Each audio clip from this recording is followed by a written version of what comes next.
Olá, tudo bem? Sou o professor Ricardo Alves, historiador, mestre em História. Vamos mais um tema de hoje. Vamos falar sobre a Europa medieval, isso mesmo. Vamos falar sobre essa formação aí da Europa medieval e tudo como aconteceu. Espero que vocês gostem, tá? Vamos iniciar aqui sobre a Europa medieval. Reinos bárbaros e feudalismo, a Idade Média ocidental, isso mesmo. Vamos falar um pouquinho sobre esse tema aí. Os povos bárbaros, aí está a imagem, né? Os povos bárbaros, com a sua crueldade.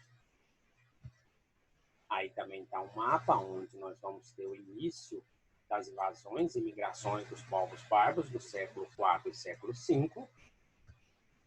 Os bárbaros, povos originários da Ásia, hunos, leste europeu, eslavos, norte da Europa, germânicos.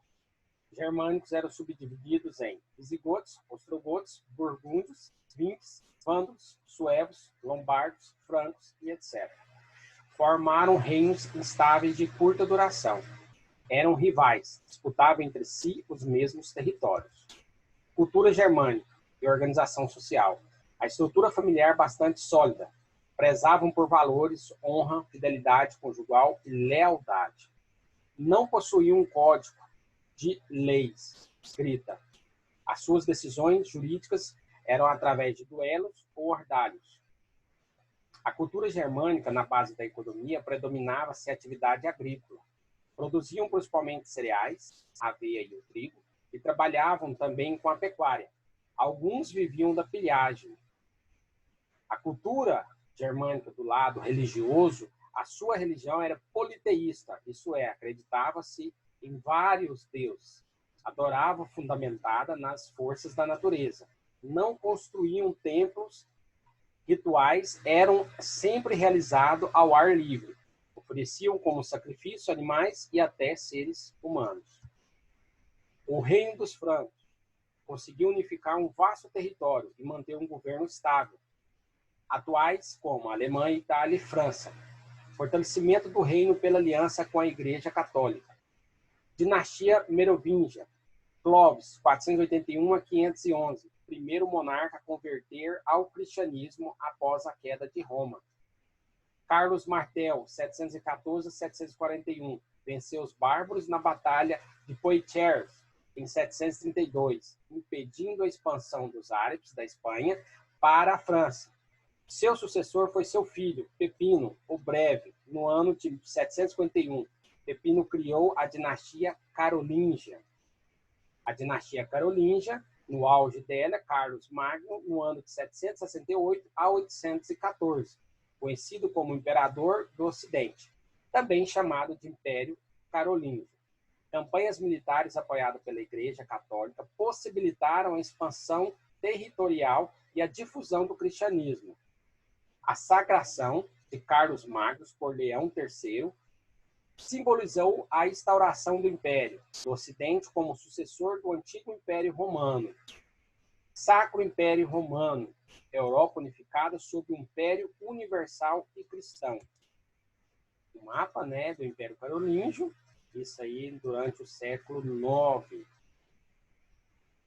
Alta Idade Média no século V ao século X, e também a Baixa Idade Média no século XI ao século XV.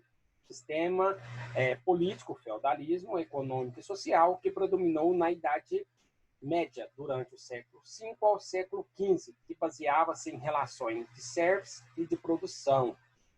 Essa é a formação do feudalismo. Origem do feudalismo, as invasões bárbaras ao Império Romano. Bárbaros, povos que viviam além das fronteiras do Império Romano, não tinham cultura romana. Situavam-se, ou a sua situação agravou-se no século IV, quando os germanos migraram para o interior do Império Romano, fugindo dos hunos. Desintegração total do Império Romano, isso vai ocorrer a partir de 476 depois de Cristo. Feudalismo, Império Romano, mais os bárbaros, contribuição dos romanos. Aqui está um esqueminha, né? A Vila Romana, os senhores romanos, abandonaram as cidades e foram para os seus latifúndios no campo, dando origem aos feudos medievais. O colonado, muitas pessoas foram buscar proteção e trabalho nas terras dos grandes senhores. Para utilizar essa terra, deveriam ceder metade do que produziam ao seu proprietário. É uma questão bastante importante, né? Cedia-se a terra, mas pagava-se um imposto por ela. Contribuição dos bárbaros, atividade agropastoril, a atividade básica desses povos. Comitatos, guerreiros juraram defender seu chefe. Esses seus chefes equipavam ele através de armas.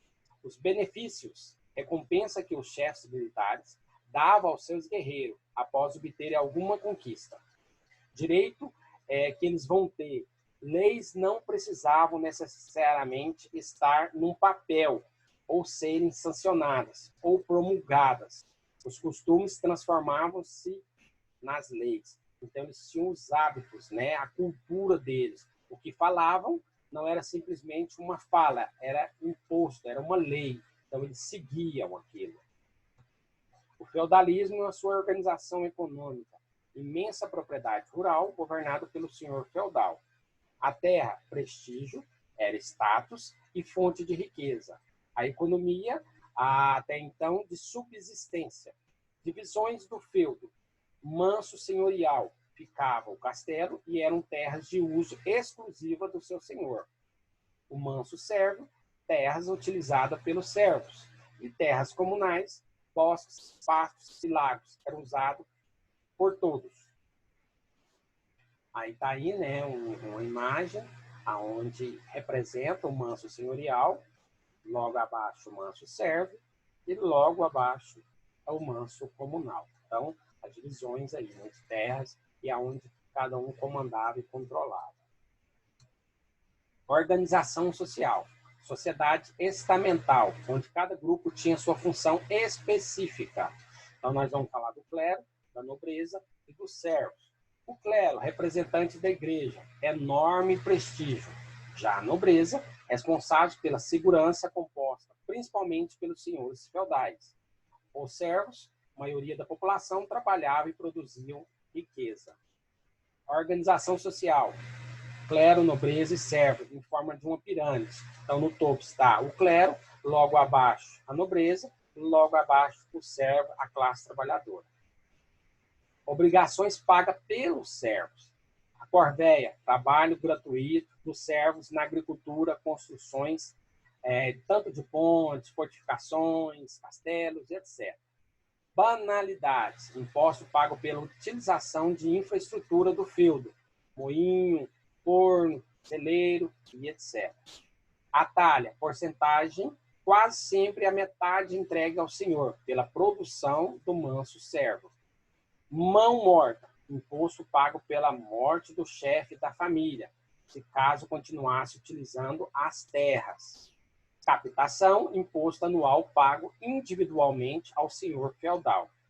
Os servos também eram obrigados a prestar serviço militar em caso de guerras e dar hospitalidade ao seu senhor. Então, essas são algumas obrigações que eles tinham, né? Alguns impostos, algumas coisas que eles tinham que seguir. Tá aí, como a corvéia, a banalidade, a talha e etc. Então, algumas formas que ele tinha que seguir, certo? Vida boa era a vida da nobreza.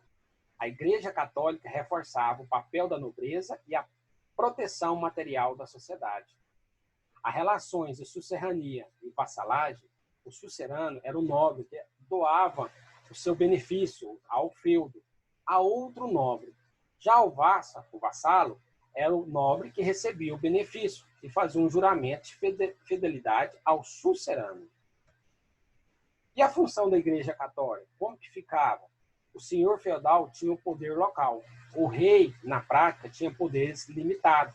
Já a igreja tinha o poder universal. Ela era soberana. Proprietária de 1/3 das terras da Europa. Influenciava a vida e o comportamento das pessoas. Então, a igreja, nesse período, teve um grande papel fundamental na sociedade da época. Viviam no teocentrismo. O que era isso? Deus era no centro do universo. Deus era a explicação para todas as coisas. Não havia ciência como tem hoje. Então, tudo era explicado através da fé, através do que acreditavam, então, de Deus. Organização da Igreja Católica. O clero era dividido em clero secular, viviam em contato com os fiéis, e o clero regular, viviam em conventos e mosteiros. Ao clero regular coube a conservação de importantes manuscritos gregos e latinos, preservando a cultura da antiguidade clássica. Praticava o canto gregoriano, a igreja monopolizava a educação e a cultura. Então, eles que pegavam a educação porque, de certa forma, já desde criança, já ensinavam que tinham que acreditar até então no lado religioso, no lado da fé, né? Aí está um monge, mais conhecido como copista, na Idade Média, né? Transcrevendo algum livro sagrado, com certeza. A Inquisição medieval. Tribunal da Inquisição, instrumento utilizado pela Igreja para impor seus valores e suas ideias ao conjunto da sociedade, normatizando o comportamento social. O Tribunal do Santo Ofício, do século XII, já perseguia, matava e torturava as pessoas que não acreditavam na Igreja, os mais conhecidos pagãos ou hereges. Em 1252, é institucionalizado o Tribunal da Inquisição, pelo Papa Inocêncio IV, na bula, até então, um documento que a Igreja tinha, né? Então, são formas que até então a Igreja, no período medieval, impunha a sua autorização. Auto de fé, cerimônia pública que comprovava perante a todos o poder da Igreja. Na Península Ibérica, os judeus foram os alvos preferenciais, principalmente pela questão econômica. Aí está aí uma Inquisição medieval, podem reparar que está em praça pública, podem reparar que tem uma multidão em volta, logo no fundo existe o mar, né, as embarcações, e bem próximo ao centro ali, mas são madeiras, pessoas carregam madeira, tem como se fosse uma pessoa amarrada no tronco, e ali vai ser queimado. As cruzadas. Chama-se cruzada a qualquer um dos movimentos militares, de caráter parcialmente cristão, que partiu da Europa Ocidental e cujo objetivo era colocar a Terra Santa, nome pelo qual os cristãos denominavam Palestina, e a cidade de Jerusalém sob a soberania dos cristãos. Esses movimentos estenderam-se entre o século XI e XIII, época em que a Palestina estava sob o controle dos turcos. Ao todo, existiram 8 cruzadas oficiais, tá? Então, as cruzadas eram esses movimentos militares, né? E eram movimentos militares, mas cristãos. E existiu na Europa, aonde pegavam aí pessoas que não acreditavam até então na fé que eles estavam pregando, né? A fé católica. Vocês podem reparar que a imagem logo abaixo, sempre que nas cruzadas iam sempre um estandarte, né? Uma cruz, e essa cruz ali com a cor vermelha, simbolizando a igreja também. Os estilos arquitetônicos românico. Floresceu entre o século XI e XIII algumas características, alguns traços na sua parte arquitetônica. Alguns grossos pilares, tetos e arcos em estilos bastante fortes, janelas estreitas e muros reforçados. Um pouco estilo gótico também, né, vai desenvolver nesse período, entre o século XII e XVI, e vai predominar alguns países como França, Inglaterra e até mesmo Alemanha. Distingue-se do romântico por sua leveza, elegâncias e traços verticais. Nas construções góticas, as janelas ornamentais com vitrais coloridos permitiam boa iluminação interior. As paredes tornaram-se mais finas e altas, bastante altas, né, e eram apoiadas pelos longos pilares. Então, são algumas estruturas que até então vai ocorrer aí de elegâncias nesse período que vai levar o nome de gótico. outra imagem aí no interior de uma igreja, né? Um estilo aí gótico. Olha para vocês verem a perfeição, a estrutura, a beleza, né? Dos vitrais, das paredes, etc. Isso era bastante utilizado. Então, na cultura, nós vamos ter aí bastante pessoas simbolizando, né? Impulsionando cada vez mais. Então, nós vamos ter na pintura, nós vamos ter na música, nós vamos ter na literatura, nós vamos ter na ciência, na filosofia. Então, essas pessoas que vão estar aí ajudando também a divulgar e a pregar até então o que estava ocorrendo na Europa no período medieval. Pessoal, por isso, nós vamos encerrar aqui, está terminando, né? Terminou agora. Espero que vocês gostem e até a próxima.